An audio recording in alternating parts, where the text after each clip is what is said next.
Estrutura conceitual básica. Você digitar lá no Google, né? CPC 00, famoso CPC 00. Quem da área contábil estuda muito o CPC 00, que ele é a estrutura conceitual para a elaboração do relatório financeiro e ele que dá base para os outros pronunciamentos contábeis, né? Então, é o seguinte, no pronunciamento, a gente sabe que o ativo, eles são bens e direitos, que são de natureza devedora, que é composto o meu ativo. O meu passivo são de natureza credora e eu tenho ali minhas obrigações, ou minhas obrigações com o terceiro, ou minhas obrigações com os sócios, com os donos, né?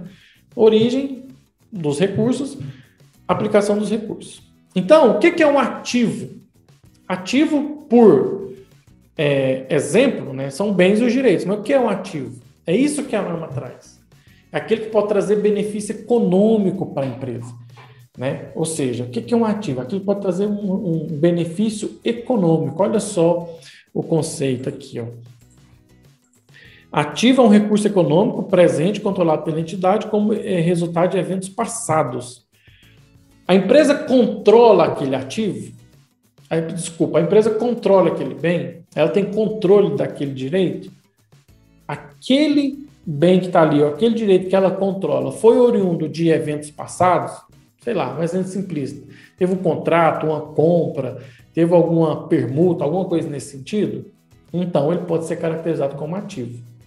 Então, se perguntar o que é o ativo, você vai falar que o ativo é um recurso econômico presente controlado pela entidade como resultado de eventos passados. Então, é uma questão que a gente vai analisar a respeito disso agora.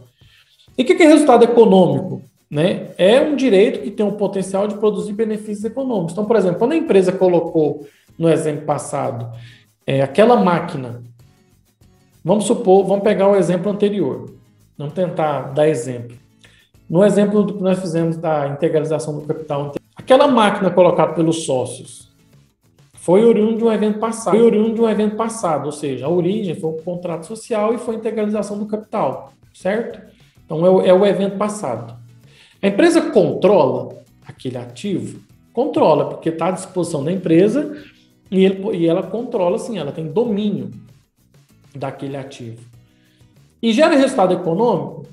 Gera, porque é através daquela máquina que ela vai produzir ou ela vai fazer outra coisa que vai gerar resultado.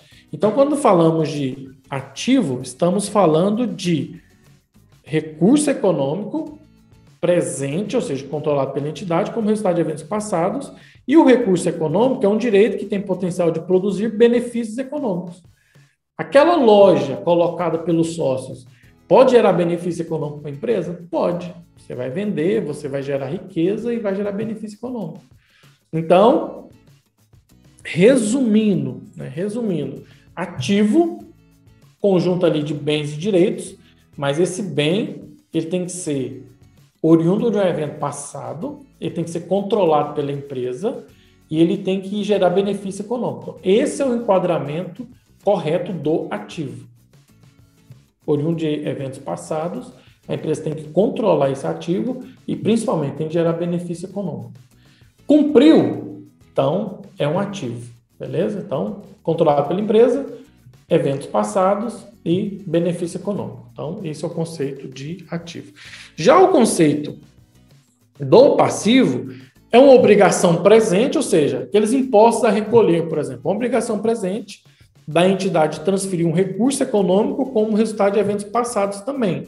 Ou seja, você tem uma obrigação ali que é presente, um imposto a pagar, por exemplo, oriundo de eventos passados. Ou seja, como que eu tive aquele imposto a pagar? Então, eu comprei, vendi mercadoria e isso gerou imposto.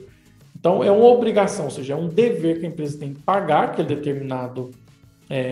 aquela determinada obrigação, que é de eventos passados e que gerou benefício econômico para a entidade, correto? Então, nós temos aqui o conceito do passivo de acordo à luz da estrutura conceitual básica, tudo bem? Por isso que ele fala aqui, é interessante, ó, transferir um recurso econômico como resultado de eventos passados. Ou seja, você tem que transferir um recurso econômico. Ou seja, você tem que pagar aquele passivo, aquela obrigação.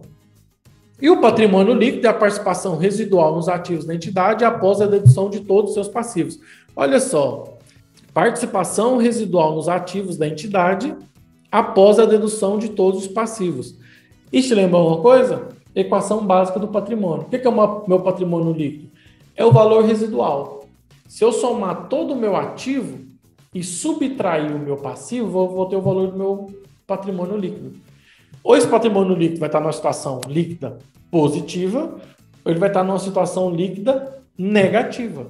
Então, por isso que ele fala, é o valor residual do meu conjunto de ativo que cumpriu os requisitos, né? Oriundo de eventos passados, controlado pela entidade de benefício econômico, menos o meu passivo. Então, aí eu tenho um valor residual. Esse valor residual, ativo, bens e direitos, menos meus passivos, minhas obrigações, eu tenho um valor do meu patrimônio líquido, que é o valor residual. Se isso é positivo, eu tenho uma situação líquida patrimonial positiva. Ao passo que, se meu ativo, meu conjunto de bens e direitos for menor que o meu passivo, eu tenho uma situação líquida patrimonial negativa. Mas sempre o patrimônio líquido é o valor residual da conta ativo menos passivo. Aí eu tenho o meu patrimônio líquido. Beleza, meus queridos? Então, temos aí os 3 conceitos sobre ativo, passivo e patrimônio líquido à luz da estrutura conceitual básica que cai muito em concurso, que foi essa aqui, ó, a prova 110 da prova da PF, que eu tentei pegar bem atualizado. É o seguinte, olha só que beleza. Bens sem potencial de serviços ou incapaz de gerar benefícios econômicos não se enquadram na definição de ativo. Então, por isso que é importante entender sobre contabilidade geral para concurso público e para os exames. Olha só, bens sem potencial de serviços ou incapazes de gerar benefícios econômicos não se enquadram na definição de ativo.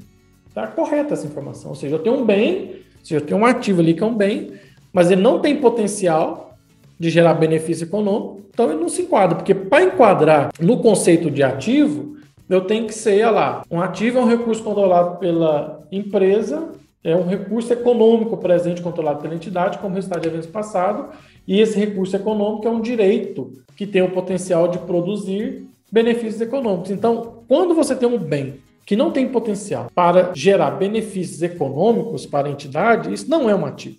Então, não se enquadra na classificação de ativo aqui, tá bom? É trazendo a estrutura conceitual, né, de contabilidade geral para uma questão prática aqui.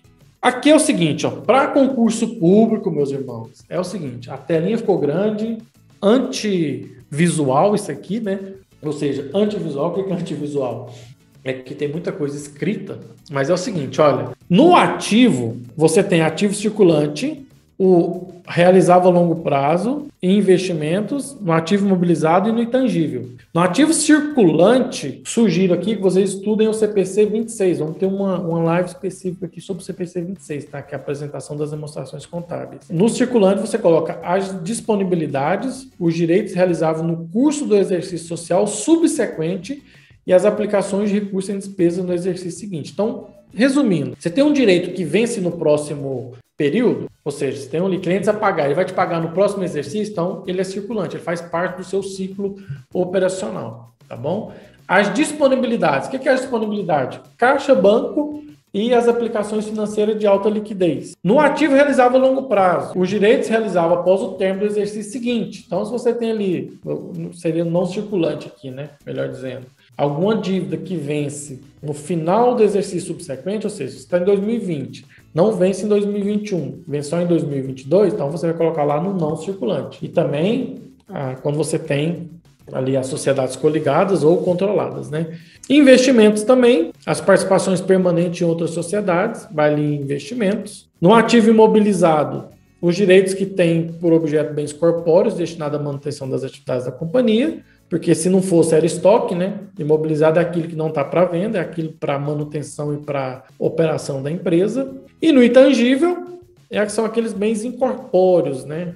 Uma marca, uma patente, alguma coisa nesse sentido. Por que eu trouxe esse artigo 179 aqui e depois comentei sobre o CPC 26? Nessas questões de concurso público, do exame de suficiência, você tem que saber a classificação das contas. Tem que saber o que é ativo circulante, saber o que é ativo não circulante, você tem que saber o que vai ali em investimento, o que vai em ativo, os ativos intangíveis, no imobilizado, que é o CPC 27. Então, você tem que saber essa classificação. Então, estudem ali na lei, ali está só 179, né? Mas é a lei 6.404 e alterações posteriores. Tem os 1.638, os 1.941. Então, você tem que saber essa classificação. O que vai no ativo circulante, o ativo não circulante, no imobilizado, né, no ativo intangível, tá bom? Por quê? Você vai deparar com uma determinada questão que ele vai pedir a classificação disso aí. Então, você tem que entender ali da lei, que é o artigo 179 subsequentes, e também do CPC 26, e alguns têm pronunciamento específico. O imobilizado tem o 27, o produto agrícola e ativo biológico tem o CPC 29 e assim por diante. Então, você tem que entender a característica das contas patrimoniais e sua forma de classificação ali no balanço, tudo bem?